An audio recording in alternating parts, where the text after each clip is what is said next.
は絆になる駆け出した僕たちは時代の旅人遠くと僕強く強く遠やに叫前だけを見据えたなら希望が君の手の Hey, what's up guys? So this was a pretty crazy episode because for starters, we actually got to see Gundam Kimaris. I don't know if you guys saw that in the episode, but he's there and he's on Gjallarhorn's side. And we didn't actually get to see McGillis at all in this entire episode. And, you know, I just want 100% confirmation that it is McGillis that is wearing the mask, or if he's someone else, because I don't want to just assume he's McGillis, although many people do believe he is McGillis. And then the second thing that really was just a huge, you know, interesting point in this episode really was how Biscuit's brother was, oh my goodness, he was so just crazy, really, man. I mean, I knew he was gonna just backstab Biscuit, but he was just basically crazy. Like, he actually was freaking crazy, dude. I mean, the moment he actually was willing to just take in any random girl, you know, for example, how Atra was pretending to be Kudelia just so, you know, Kudelia doesn't get any more additional harm. He was willing just to take Atra, it didn't even matter who the girl was, just to, you know, stop Gjallarhorn. I was just like, dude, what?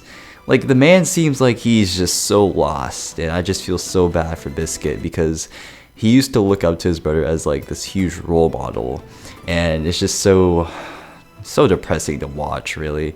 And also the scene where Atra is just being interrogated is just so sad. It was like child abuse, kind of, I guess, because I think she's like 10 years old or something, and she was just getting beaten, slapped and stuff, thrown across the room. I was just like, oh dear God. And of course, how could I possibly forget to mention one of the granddaddy scenes for this episode, and that's when the masked man showed up while Kudelia and Fumitan were having their little emotional conversation there.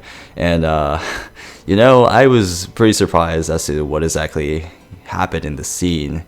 For starters, the masked man didn't actually, you know, do any harm to either of the women. He just basically let things, you know, happen. He was just there as a spectator. And I would, you know, usually when something like that happens, you know, he came off as pretty shady, and I was expecting someone to at least get, you know, like shanked or something, I guess. Like, I was expecting shit to go down, but he didn't do anything. It's just like, wow, that's pretty surprising, dude. And then, like, the moment that Kudelia found out that Fumitan was a spy, she immediately let go of Fumitan's arm. It was just like, oh man, the women I've respected and looked up to since I was a child is an actual traitor? Is this real life right now? And then Fumitan afterwards is just like, oh crap, she knows I'm a traitor. You know what, fuck this. It's all ogre now, you know. Have a good life, miss, and farewell. And she just runs away and just like, what? And then you see Kudelia just chase after her. I was just like, man, the emotional relationship that the two of them have is just so powerful. And that sounds pretty cheesy, but they have a really good friendship, I believe. And then you actually get to see in the credits Fumitan, and I believe that's as emotional you're probably ever going to see Fumitan, because dude, she was mad depressing in that credit scene, like holy crap.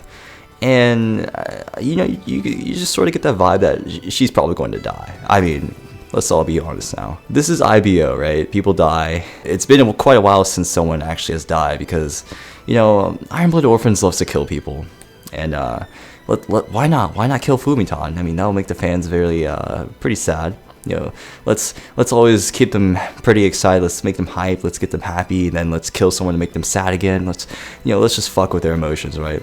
So I'm kind of predicting that Fumitan may die in the next episode, because I kind of get that message, I suppose, from the credits. And one last thing that I want to talk about is the Union, guys. And the Union is all those dudes that receive the cargo from Tekkadan, which, by the way, were weapons and mobile workers, if you recall from the previous episode.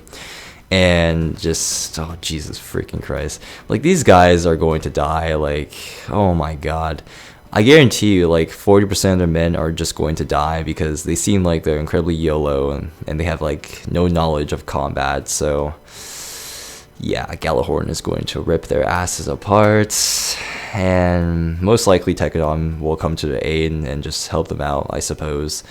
And hopefully during that fight, we'll get to see Gundam Kimaris come out, and Barbatos just goes head to head with it. And maybe we get to see Akihiro's new renovated Gushin, because I believe he took off some of the pieces of the Gushin's mobile suit and just made it into like a custom-made mobile suit just for Akihiro himself. So that's pretty much it for this episode review, guys. Let me know how you thought about it down below in the comments. And as always, thank you for watching, and I will see you guys later. 舞い落ちる